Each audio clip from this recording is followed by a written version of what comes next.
Hello po sa lahat, mapagpalang araw po, magandang hapon sa lahat. Sana lagi kayo masaya, malusog, malayo sa kapahamakan. Bago ang lahat, huwag natin kalimutan suportahan ang ama ng Kalingap, Kuya Val Santos, Matubang Kalingap, Rab, Ma'am Edna, at sa lahat ng mga Kalingap sumusuporta sa mga Kalingap Angels. At maraming salamat din sa ama ng Kalingap at Kalingap Rab dahil sa kanila tuloy-tuloy ang kanilang mga suporta sa mga kababayan natin nangangailangan. Salamat sa mga sponsor na walang sawa suportahan ang mga Kalingap Angels. Sa mga viewers, maraming salamat. Magbibigay tayo ng reaction dito kay Kalingap Edo at VNC. Tuloy-tuloy lang ang kanilang samahan, kanilang pagmamahalan, padagdag ng padagdag ang taon, lalo silang pinaglalapit at lalong naging sweet si VNC. Hindi lang dahil sa kanilang tambalan lang ang kanyang nararamdaman, kundi ito ay bilang magpamilya, sabi ni VNC kay Kalingap Edo. Ganito niyang alagaan si Kalingap Edo at humingi siya ng pasensya sa mga nakaraan araw na hindi niya nasabi sa maraming tao ang kanyang dapat sabihin.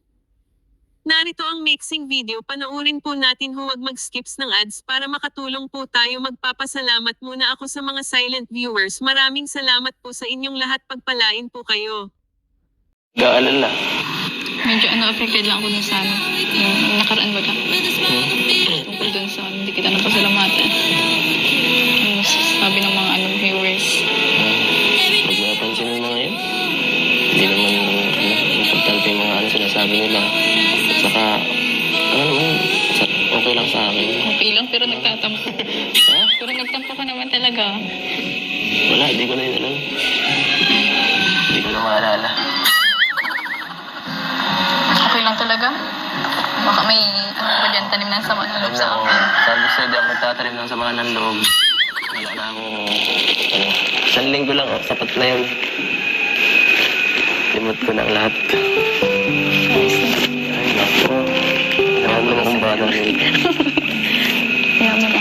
Minsan ka lang nung punta. Walaan mong asikasuhin kita. Baka masanay ako yan. Harap na natin ko yan. Alam mo, ilang beses na ako dito, gustong bumisita, kaso nahihiya lang ako sa'yo eh. Ba't ka naman nahihiya? Siyempre. Pamilya na tayo dito. Lahat ng Kalingap family, yun ba? Kalingapan.